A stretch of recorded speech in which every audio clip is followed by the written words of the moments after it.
कि अगर ये पॉइंट तो है कि ईडी ने विरोध क्यों नहीं किया। सही कह रहे हैं प्रेम जी। धन्यवाद हिमानी जी। अब वही मेरे को समझ में नहीं आता है कि ईडी विरोध करे तो इनके मतलब आम आदमी पार्टी वालों के प्रेम भाई के नहीं पानी गले से नीचे नहीं उतरते और ना करे तो भी नहीं उतरता। अब देखिए दो तीन चीजें हैं। आज संजय सिंह जी को ईडी ने बेल दे दी तो चलिए अच्छी बात है, ये वो लोग खुश है, खुश रहे।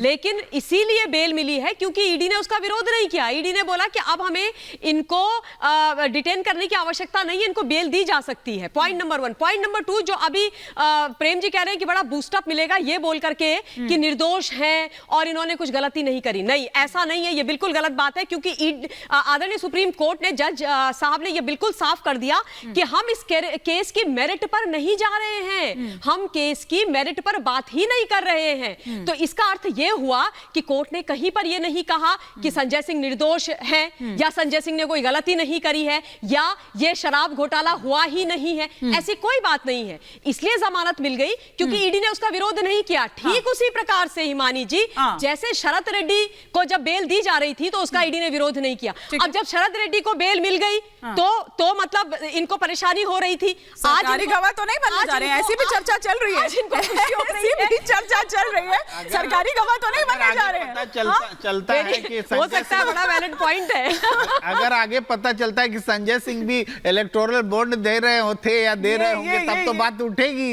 ऐसा तो नहीं है ममता जी कि वो प्रश्न दब जाए। इसीलिए शायद ईडी ने भी विरोध नहीं किया। नहीं, ईडी ने विरोध नहीं किया क्योंकि ईडी ने विरोध अभी नहीं किया, लेकिन यहां पर कहीं पर भी आदरणीय सुप्रीम कोर्ट ने ये नहीं बोला। ये बड़ी बात है ना, जो प्रोपेगेंडा आतिशी और सौरभ सुबह से फैला रहे हैं कि सत्यमेव जयते, देखो ये तो तथाकथित वो तो ये भी कह रहे हैं कि अब बीजेपी को जवाब मिलेगा। मैं आ रही हूं प्रत्युष जी। जवाब वही तो मैं कह रही हूँ कि जवाब की बात ही क्या है। कहीं पर ये नहीं बोला गया है पूरे जजमेंट के अंदर, मैंने पढ़ा है उसको कि भैया ये निर्दोष है या ये शराब घोटाला नहीं कह रहे हैं। प्रेम जी एक अपडेट दे रहे हैं कि आज ही दिल्ली की ही अदालत ने ईडी को इस बात के लिए लताड़ लगाई है कि आप केस जो हाथ में लेते हैं देखिए कि वो केस को आप परसू कर पाएंगे कि नहीं कर पाएंगे। आपका ये क्वालिटी को लेकर के ईडी को लताड़ है। इससे पहले सुप्रीम कोर्ट ने ईडी को वो हेमंत सोरेन में प्रेम प्रकाश नाम का अभियुक्त है उसको सुनवाई करते हुए कहा था कि आप लोग केवल कॉम्प्लीमेंट्री चार्जशीट डालते रहते हैं ताकि जेल से बाहर न निकले।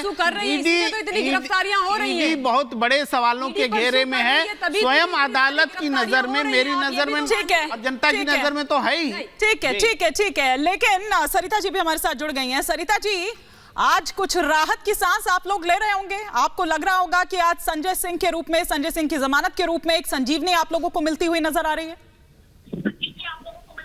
देखिए, आज मंगलवार का दिन है, बजरंग बली के आशीर्वाद से आज सच्चाई की जीत हुई है, सत्यमेव जयते। और आज पूरे देश के सामने ईडी का पर्दाफाश हो गया है। आज पूरे देश के सामने जो पिछले 2 सालों से ईडी एक मनगढ़ंत कहानी बता रही थी, केवल बयानबाजी पे गिरफ्तारियां की जा रही थी, कोई मनी ट्रेल भाजपा, कोई मनी ट्रेल ईडी साबित नहीं कर पा रही थी। आज कोर्ट में ईडी ने ये एडमिट कर दिया है। आज भी कोर्ट ने ये पूछा, माननीय न्यायालय ने पूछा कि can you prove money trail, तो साफ तौर पे ईडी ने बोला कि no we can't, so you give them, मतलब फिर कोर्ट ने हमें बेल दे दिया। तो आज एक तरह से कहा जा सकता है। एक तो सरिता जी आपका ऑडियो चला गया है, सरिता जी का ऑडियो चला गया है, लेकिन प्रत्युष कांत जी से मैं यहाँ पर जरा रिएक्शन ले लेती हूँ। अगर कुछ भी आप थोड़ा बहुत भी सरिता जी की बात को यहाँ पर सुन पाए हो तो प्रत्युष जी।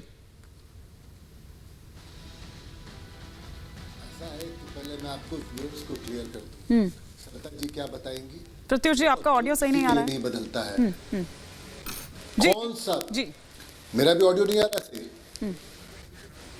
सर मैं एक बार, आपको ऑडियो में कुछ इशू आ रहा है, मैं लौटूंगी जरा ममता जी का यहाँ पर मैं रुक कर लेती हूँ, फिर मैं लौटूंगी। आपके ऑडियो में कुछ इशू आ रहा है, आम आदमी पार्टी और बीजेपी दोनों के ऑडियो में इशू आ रहा है। ममता जी। देखिए, सबसे पहले मैं जो बहन हमारी सरिता बोल रही थी उनको ये लाइव लॉ का एक जो ट्वीट है वो दिखा देती हूँ, जिसमें लिखा है breaking, ED tells Supreme Court that it has no objection to granting bail to Aam Aadmi party leader Sanjay Singh in Delhi liquor policy case.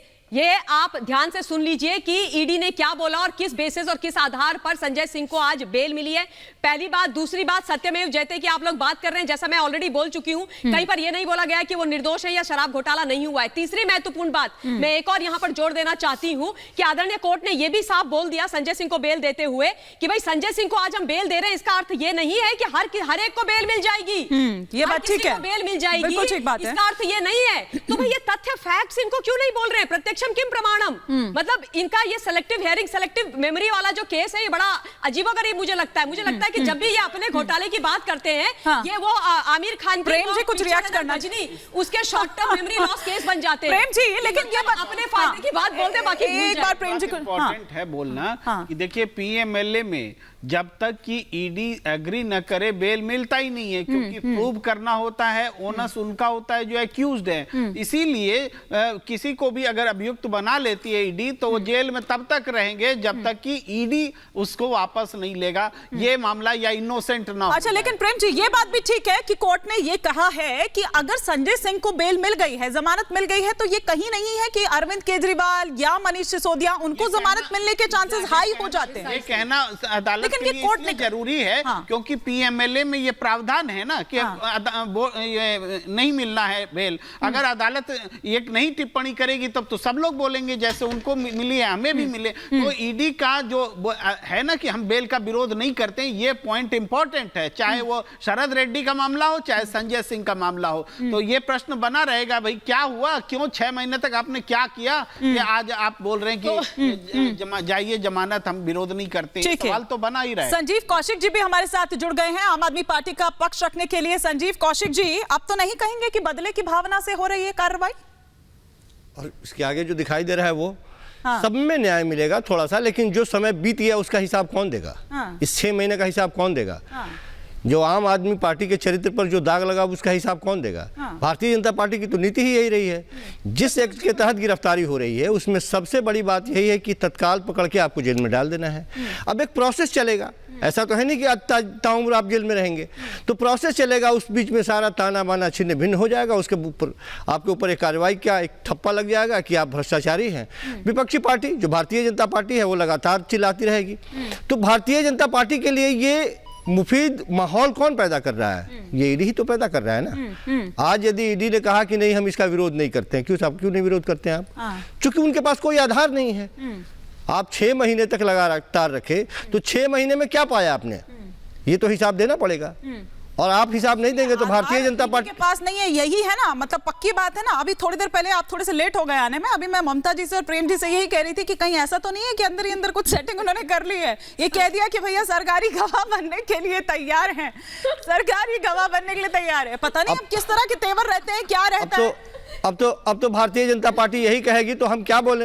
अब दादी की मूछें होंगी तो दादाजी कह लेंगे, लेकिन पहले मूछें आने तो दीजिए पहले। प्रत्युष जी को आवाज मिल रही है मेरी क्या? और अगर उनका ऑडियो ठीक हो गया तो प्रत्युष जी वो कह रहे हैं कि 6 महीने का जवाब कौन देगा?